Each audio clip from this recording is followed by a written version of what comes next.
You are listening to Option A or B with your Chris Canada.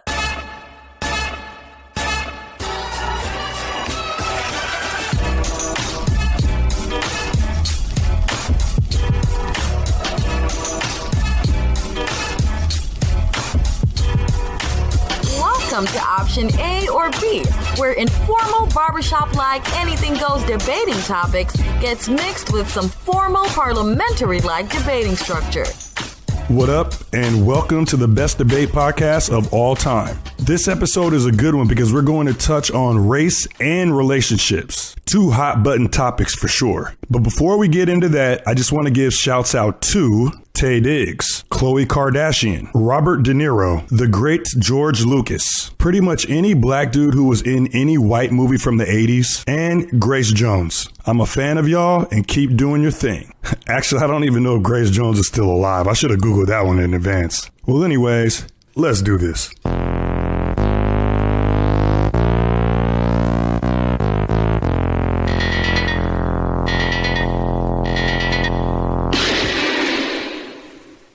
I don't have an introduction for this topic. This is one of those rare cases where I feel like just the contention alone is enough. And so here we are, the contention. I'm against people dating exclusively outside of their own race. And option A is an agreement that I'm against people dating exclusively outside of their own race. Option A is a woman by, what is your name, miss? My name is Brie, Brianna. Brie. And where are you from, Brie? I'm from New York. Oh, you from New York? Okay, that's a great city. I love that place. Been there a few times. And what makes you qualified to debate this topic? I'm qualified because I am a person of color. I've dated inside and outside, and that's really all you need for this question. There's nothing else. I have life experience. Okay. That's perfect. That's perfect. And option B, which is in disagreement of the contention, I'm against people dating exclusively outside of their own race, is a man by, what is your name, sir? Jax. And where are you from, Yeah, Jax? well, Jackson. I'm from D.C. Jackson or Jax? You can call me Jackson. Jackson. I like that better. Jax sounds like kind of like a name you tell somebody else to call you, not a host of a show. And and I'm sorry, where did you say you were from? I'm from Washington, D.C. Washington, D.C. And what makes you qualified to debate this topic? Well, I share the same things as Brianna. I've done both inside and outside of dating within your race, and I think that's where I kind of come from with my stance on the topic. Okay. And here we have 4 rounds. In round 1 and 2, option A and B both have opportunities to speak without being interrupted for their case. In round 3, they will have an opportunity to go head to head. And then in round 4, they will have closing arguments. So like any other debate, each option needs to make points of information that make their case. It doesn't matter if they're funny points of information, but they need to make sure whatever they're saying is very logical and makes a sound case. And for round 1, we're going to start with option A, which is I'm against people dating exclusively outside of their own race. Brie, go for it. I agree. I agree with the statement. I am against people exclusively dating outside of their own race. It's kind of like, it makes you ask that question, why? Why do you only want to date outside of your race and have no desire to associate, fraternize, or even procreate with like people of your same race? It just seems like it's, a little bit self-loathing. It comes across a little bit like self-hate a lot of times. I'm sure that's how other people see it. And it's just like something I definitely disagree with. Like, why would you only, that's kind of how I feel, is why would you only want to do that, or why would you only want to take that stance? And it just kind of seems like it's problematic when somebody does that, and it has something to do on a deeper level with that person. And maybe where they came from, or like, their upbringing, whatever the case may be. It just doesn't seem, for lack of a better word, I guess, natural. Okay, that was really a great case. And option B, in disagreement. Jackson, go for it. So a lot of I put a lot of thought into what was I going to say on this phone conversation? What was I going to say when we get on this podcast about exactly how I feel on this matter? one of my biggest things, and I qualify the statement by saying, like, yes, I do have a blog, singleblackmale.org, but at the same time, yeah, at the same time, one of the things that I've always said is that people should do what's best for them. And so what I say is like, if that's what you want to do and that works for you, do it. Because the thing is that I would encourage anybody who disagrees with that perspective, maybe that's not the type of person you want to date. But like that person, man, woman, or boy or girl, if that's how they feel, they should feel encouraged to just do whatever they want to do. If that's what makes them happy, let them be happy. Okay. And I mean, honestly, that's kind of how I could see how the other side of that would be. And so, Brie, I'm interested to hear what you would have in response to that in this next round. Go for it. I think to respond, I guess, to Jackson's point of doing what is best for them and, you know, people choosing to be okay with only dating inside of their race. Sure, I'm sure, you know, a lot of people feel like that's best for them to do. And I'm not saying that it's not best for the, you know, certain individuals to do. I don't know if I want to always encourage that behavior or, you know, just slap on the label, do it because it makes you happy. Because quite frankly, there are a lot of things that happen in this world, especially in 2016, that are, you know, racially charged, where people are doing those things. It makes them feel happy, and they are completely and absolutely the wrong things to do. So that's kind of how I want to counter in that. Do you feel like there's some racism involved in that? In their decision making, or some, I know you said some self-loathing. You alluded to that a bit. Would you like to expand on that self-loathing aspect you alluded to earlier? Yeah, sure. I mean, it always makes you wonder, like when somebody says, "I only date outside of my race." The first question that comes to mind is, "Well, why?" Or, you know, why are you making that choice? And it kind of seems like you're making that choice because you don't like your race at all. Like you seem to be above your race, and then everyone in your race is beneath you in every single way possible. And that's kind of how it comes across. And that leads to the whole thinking of this person might have some self-hate about who they actually are, because that's kind of where you come from. I'm not talking about like culturally, because all of us, we like to identify with several different cultures in several different ways. But this is just kind of like, I don't like my skin color so much that I refuse to interact with it in this way or in multiple ways. That's really interesting. So Jackson, I'd like to hear, you know, this is again your opportunity. This is the end of round two, or I'm sorry, this is the second half of round two, your chance to respond or at least to continue. Go for it. Well, I think that the conversation about skin color is one that we have to explore, because is that all of the reasons why somebody might feel that way? I think that we have intricacies in each one of ourselves about how we relate to race, how we relate to a lot of other different issues. I mean, when we think about race and let's think about how it factors into our lives. For some of us, race is like the number one factor. For other people, it might be class, it might be experiences, it might be walks of life, it might be where you come from. And so that's why I'm saying, like, sometimes you just might not like agree with it. And you say to yourself, like, how do I find myself in a situation where I live, I don't really relate to people within my race? And why should dating be relegated to my race? And I'm not saying that people should date only in their race or they should date only outside of their race. What I'm saying is that there are other factors that factor in that make it possible for someone to say, like, you know what, honestly, I've never dated an African-American woman in my life.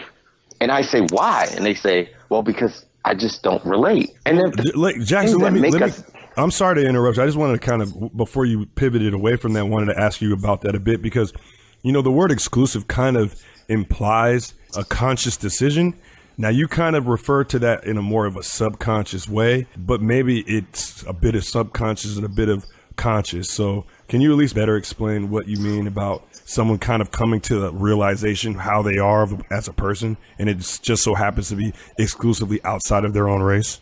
Okay, so then what I would do is I would pivot the conversation to talking about myself. And I would pivot the conversation to also, I'm going to use an example for myself. I'm going to use an example for somebody like myself.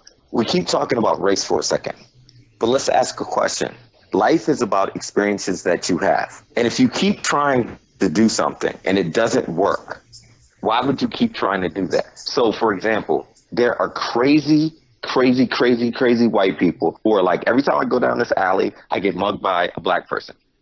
So I reserve the right to not go down that alley anymore. And when I pivot that over to with black men, I would say that black men and black women, when they say, you know what, I've tried this several times and it hasn't worked, I reserve the right to say, I don't think it's going to work anymore. Does that make sense? I mean, like... It does, and I actually think that's a perfect place for us to end that round of each going and having opportunity. So now we're in round 3, everyone's favorite round, head-to-head. So, Brie, you can already go in and ask questions or speak on in however you want, but I'm going to give you the floor first, and then, Jackson, you can feel free to chime in whenever. So to Jackson's last point, actually, where, he was saying, like, people have said, I've tried this several times and I reserve the right to be like, all right, I don't want to do this anymore. And it kind of makes me ask the question, or I kind of want to know, is that kind of how you feel? Is that advice that you would give somebody who is maybe heterosexual or homosexual, saying, I've tried this dating thing and these men, I just don't understand. So maybe I should just start being, gay or a lesbian. Like, it kind of sounds like it's the same thing. I've tried it several times. So maybe I should just, not try it again and do the other thing. That's kind of what it sounds like. And Wait, I get Jackson, you're but saying you would suggest that's someone what you would get. Go gay? No. But what I'm saying is that if you tried something in your own home, and I actually had this conversation earlier today, if you've tried to be in another person's house and it doesn't feel like home to you, and what I used was the example of a lot of people stay in hotels, and hotels are nice, but it doesn't feel like home. So, like, if you've been in a hotel for a very long time and you feel like, I don't feel at home when I'm in a hotel, then maybe you should go find what home is. Like, if it doesn't feel right to you, then don't keep doing it. You do what works for you.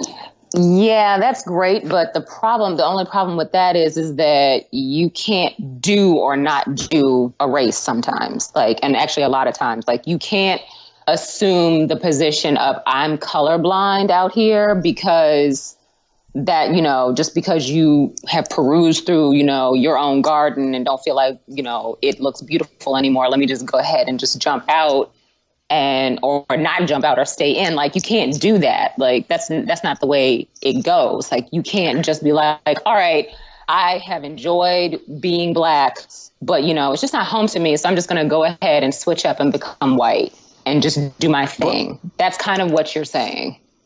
Well, this has been cool, but it's not really mine. Because then, in a sense, let me clarify. I do not want to say that a person cannot personally say that they can choose whether they want to be black or white.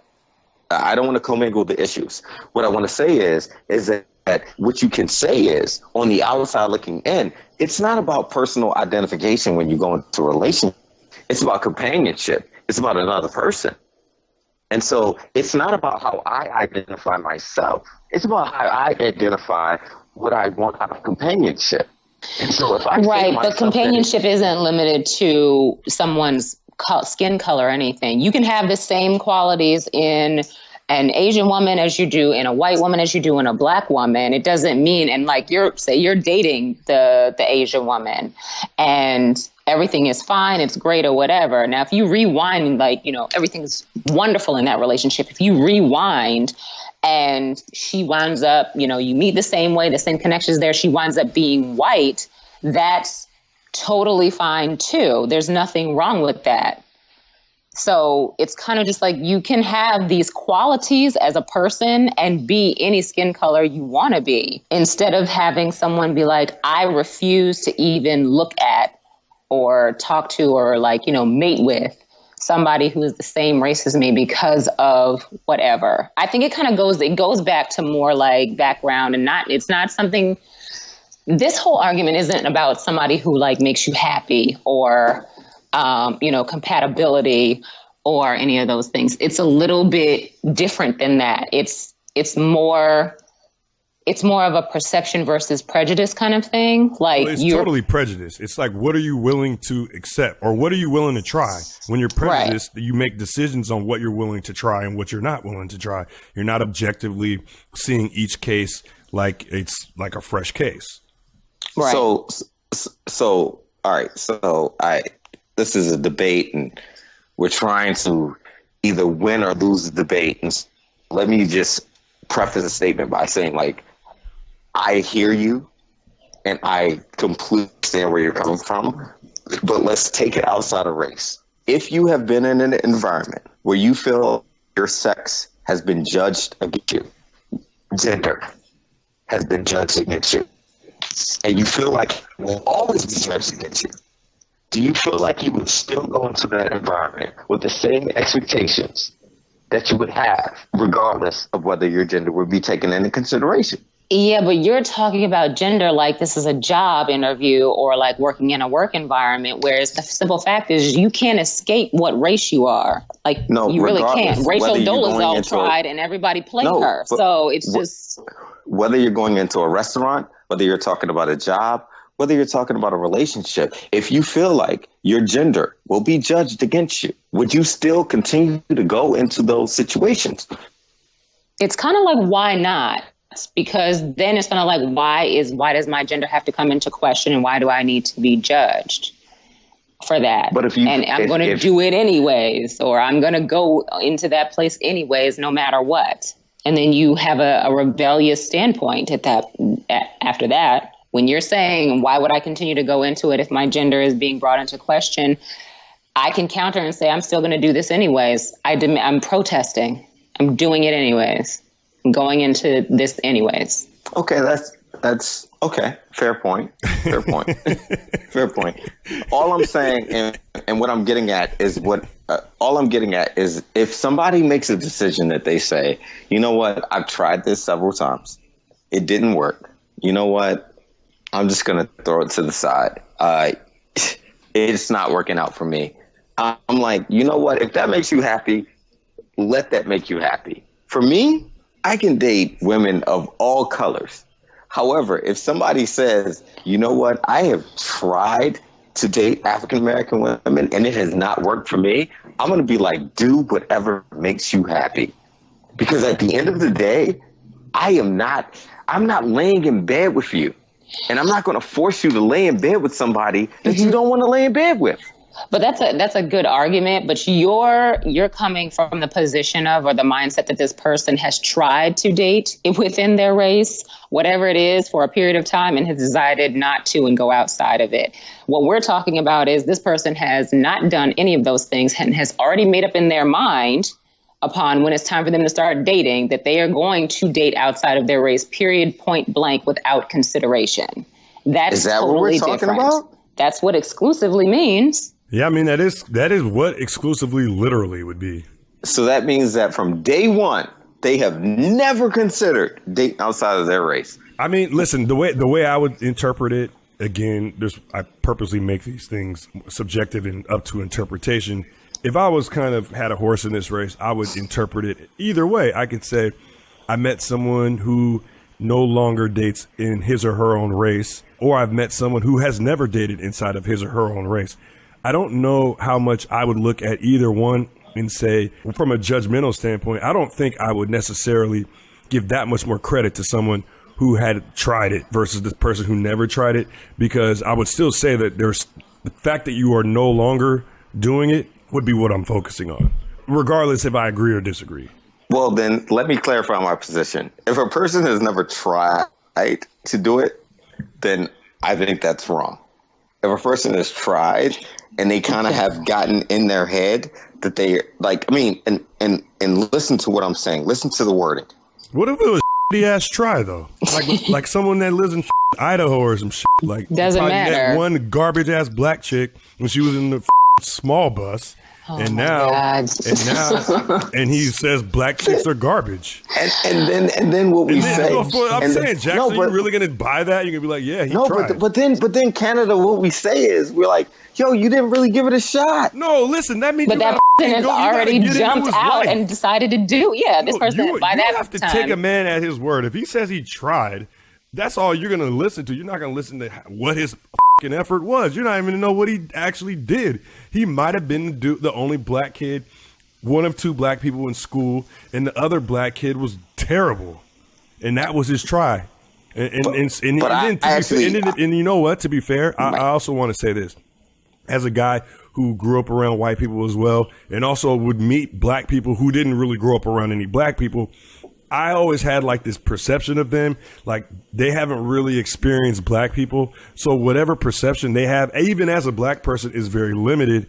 And of course, we're using black people as an example. But from my experience, I would look at the black people who ain't never really been around black people and thought that they still have some growing up to do before they can really come to the conclusion of what black people are. And a lot of people who are making these decisions one way or another are usually not making very like objective and very weighed decisions. It's super one bad experience type things from my experience. Yeah. And sometimes for those people, one bad experience is enough. And I think that's a problem. I will say that. I agree with you. If you have one bad experience, then it's okay for me to say, like, how can you judge an entire race of people based on one bad experience? That's people exactly the same question I should be asking you, because then the question you just asked me is the same one I'm asking you. If somebody is refusing to date with inside their race, does that mean that they've had one bad experience and has decided to write their entire race off? No, that's not fair. I mean, that's not fair. But that's what you just asked me. You just asked me the same question. No, but what I'm saying is if somebody has an experience where they're like, okay, this is very bad. Mm-hmm. And they say, I reserve the right. I tried it. I'm not going to do it again. Then all you have to do is you have to educate that person. You have to be like, would you try it again? I mean, you know what? I see Jackson's point. It's like, am I supposed to tell him he's supposed to give it more chances? Why can't I let him live? Why can't I tell him or her, go flourish? You can let them live and you can let them go flourish and do whatever you want. It just leaves a lot of unresolved and unsettled questions, and probably just perception of that person as to why they have chosen, if we're saying, as the question poses, exclusively from like start to finish, I am not trying to date within my race, and I only want to date outside of it. It makes you wonder, like, what is that person's thought process and what did they go through to where they won't even consider like dating somebody? Because I'm just like, at the end of the day, you want to ask these people, like, what would your mother say about this if you were a black man? What would your mother say to you rejecting basically somebody that looks like her and has the same kind of experiences as a black person and a black woman as her, and only or exclusively dating someone else of another race? It's just kind of like, that seems like it's a little bit of a slap in the face to her and the rest of the women in your family. And it's just kind of like, you're never in this world going to escape the race that you are, ever. Not by you saying, oh, well, I try to date black people, but, they just don't seem to have their shit together. But, this white dude or this Asian guy, they are always going to calculus class. They've always making money. So I'm trying to rise up in class or socially, which was your point earlier. At the end of the day, you can be sitting high on the hog, living in Trump Tower. Your ass is still black. You are still the race that you are, and also the race that people see you as. So granted, whether or not you want to, date and marry up into a different social class or socioeconomical class or whatever it is that you're trying to do, or you just feel that, I can't do my race like that. Like, we're not compatible. I've tried it once or twice and it's just not for me. You're still, whatever you're trying to escape from and distance yourself from, you're going to constantly run into. Jackson, I'll let you go. I'll let you speak one more time and then we'll go into the close. Okay, so one thing I will say is that I have an excellent answer for that because my mother actually dealt with that. And what happened is that when I was in the first grade, I had the experience of being in a classroom and I had a crush on a girl and the girl was not black. And I went to an all black school, but there was one girl who was not black. Jesus. And no. Let me finish this one. Yeah, DC. I'm surprised that you would ever have a white kid in your class living in DC. No. The girl was not white. She was Colombian. Oh, okay. And so what happened is that my mother said to me a few years ago, like I'm old as hell now, like 10 years ago, she said, you know what happened? You came to me and you told me that you had a crush on a girl in your classroom. And it wasn't an African-American woman, which was who you went to school with. And what I realized then was that what I had to do with my son was to encourage him to love who he loves and not worry about anything else. Because if you go to school with all African-American women and you find a way to be like, oh, you know what? I actually like this girl and she's Colombian, then I have to deal with that. And she said, I knew then that what I had to instill in my son was that everyone is beautiful. But if you like this girl, then that's the girl you like. When you make the argument that like, oh, what would you say to your mother? It's not fair because it's like, I still think my mother is one of the most beautiful women I've ever met. However, I am allowed to find other women beautiful. And I think that we should allow people to find other women beautiful. And so as you go forward in this conversation, you have to ask yourself, do you say that like every black man in America should hold African-American women to be top rank in terms of what's beautiful and what's not beautiful?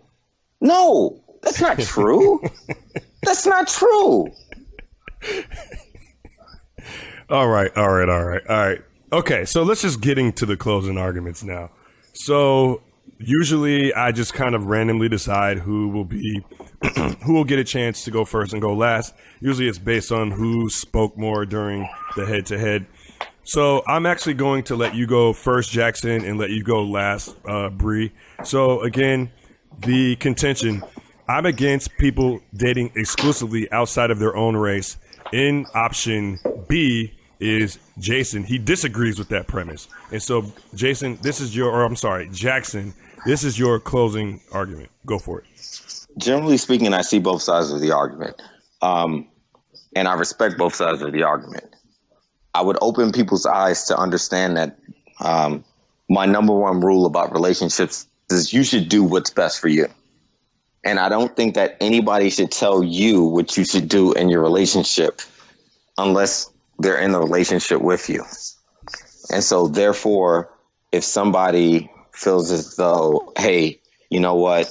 I don't want to date inside my race. I'm like, all right, cool. That's what you want to do. For me, there's a lot of fine sisters. I live in DC. Like, I see it every day. So, like, if I wanted to get out of my current situation, I would do that. But I don't care. I really do not care what someone else does. However, I understand both sides of the argument, and I understand it based on all of the facts. I don't think that we should judge people based on like race. I think that we should think about the other categorizations that we put people in and think about if we would feel fairly about those things happening as well. And so at the end of the day, I'm like, if somebody doesn't want to date black women, here's what I say. Don't date black women. There's a lot of black men who would like to, and black women, don't date those black men. Okay, that was a nice close, Jackson. And Brie, take it home. Okay. I am understanding of several points of this evening. And I definitely, whatever somebody chooses to do at the end of the day, it's their choice, obviously. And both Jackson and I are just giving opinions on, what we feel and maybe what we've experienced and where we've come from on this topic. And so, it is kind of great to do what's best for you. I just think that a little bit, it seems like this, if someone is telling me that they are choosing to exclusively date outside of their race, I automatically do question that. And that's just me. I question it. I wonder. And maybe I don't bring those questions up to them because why should I? They're my questions. You do what you want to do. Cool. But to be fair and to be honest, colorism has run rampant in America and all over the world, just like capitalism. And neither one of them is going to go anywhere anytime soon. So it's unfortunate that we base things and judge people on race, but that's kind of how we are socialized. That's how we're bred. And that's not just here in America, that's everywhere. Yep. It's never going to be something that we can escape. Like I can never, you can't escape your race or anything like that by saying I'm going to exclusively date outside my race because I feel like I was born in a lower race, one that is deemed less than. So to improve myself socially, economically, to do better, I'm just going to, try to date outside my race. I want to date this Asian person, this Hispanic person, this white person to do better. And that person, I feel, who does that and takes that stance, I feel sad for them because it's just like you're doing it kind of for your own comeuppance in a way. Like you feel that you can't, or your race can't do anything for you.